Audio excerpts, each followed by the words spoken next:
Hey everybody, it's Dr. William Clark here for Leadership Conversations. This is a show where we talk about leadership according to the world that matters to you. Wanted to record a quick podcast for you and wanted to talk about knowing when to move on. And many of us have been trying to get through the early parts of 2019 and are setting some tremendous goals. And for some of you, some of these goals may require you to start over and to move forward from where you started at the end of this year and where you started at the beginning of this year. And one of the questions that people struggle with, and a lot of leaders struggle with this too, is how do you know when to move on? How do you know when you've done all you can in a situation with a business opportunity, with a relationship, and to just move on from that situation? Well, here are a couple of things I do want to share with you. This is not in no way definitive, but I do want to provide some insight into how you should maybe think about this. Number one, rather, notice the signs in front of you. There are signs everywhere. And oftentimes, we often say hindsight is 2020.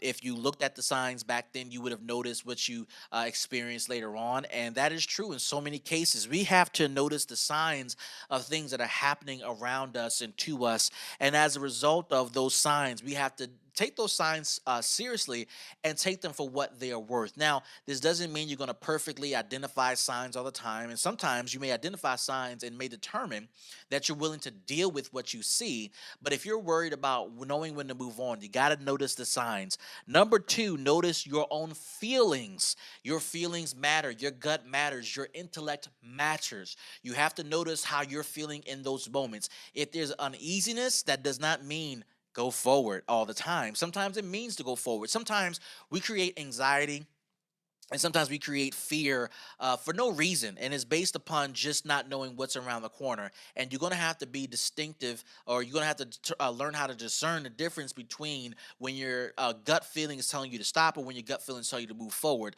So once you learn the difference between the two in that situation, you're still going to have to notice your feelings and make an intelligent decision on what to do with those feelings. In some cases, your feelings, your emotions, your gut is telling you to stop, don't move forward. The red light blinking a million times at a million miles per hour. You got to notice those signs. You got to respect those signs, and you got to respect how you feel about what's going on. Number three, notice the open paths opening in front of you. There are always going to be paths in front of you that are going to allow you to move forward safely and intelligently. I will say there are times where your gut may be out of whack and you're misreading a situation and you're overreacting, and concurrently, pathways are going to be opening to you that are going to give you the impression that it's time for you to move forward. Sometimes it's true, sometimes it's not true. One of the ways I kind of navigate through all this and discern what's what and what's not is I rely on my pillars in my life. My advisors in my life mean a lot to me because there are too many times I am just so close to a situation and I just can't see a situation clearly that I'm going to obviously need the advice and perspective of the people around me that have no dog in the fight but want to see me succeed.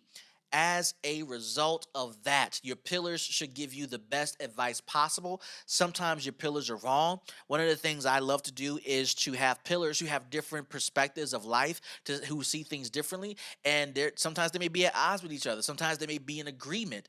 But the opportunity to see people of different perspectives and different persuasions share what they feel, and then I add my 2 cents and make the decision. It helps me to understand the signs, my feelings, and the paths in front of me, whether I'm being tempted to do something that's not going to be healthy for my best interest, or I need to move forward that will be healthy in my best interest. So this leads me to number four. Once you notice the signs, once you notice your feelings, once you notice the open paths ahead of you, make a decision and move forward, either with where you are now or into a new situation that benefits you and your life's trajectory. It is important for you to not only go through the process of looking at signs, noticing your feelings, looking at the pathways ahead, but it's equally important for you to move forward, make a decision, take action at some point, because you can't stay stuck in neutral for a long time, to be quite frankly with you. It actually makes it worse if you stay in neutral. So I hope you find this helpful. I hope you know when to move on from a business deal, from a contract, from an offer, from a relationship, etc. Because your leadership depends upon it. If you wait too long to make a decision, you can harm you, you can harm your leadership, and you can harm someone else who is depending upon you to make a decision that will have a ripple effect on their life. And that's listen, that's a whole nother topic, but I'm gonna just tell you that I believe life is a chain reaction. Life is a result of a series of decisions that are made, some out of my control, some unbeknownst to me. And some of the blessings I have received, some of the challenges I have gone through have been because decisions other people have made that were actually perfect timing for me and the season in my life. And you, my friend, are part of that chain reaction. If you don't make the right decision, you can negatively impact not only yourself, but someone else who is waiting for an open door or a pathway to move forward. I hope you find this helpful. This is Dr. William Clark for Leadership Conversations. But before you go, you have to like, subscribe, and forward this podcast on Facebook, Twitter, Instagram TV, YouTube, and your favorite podcasting platform. I look forward to connecting with you in the next show. See ya.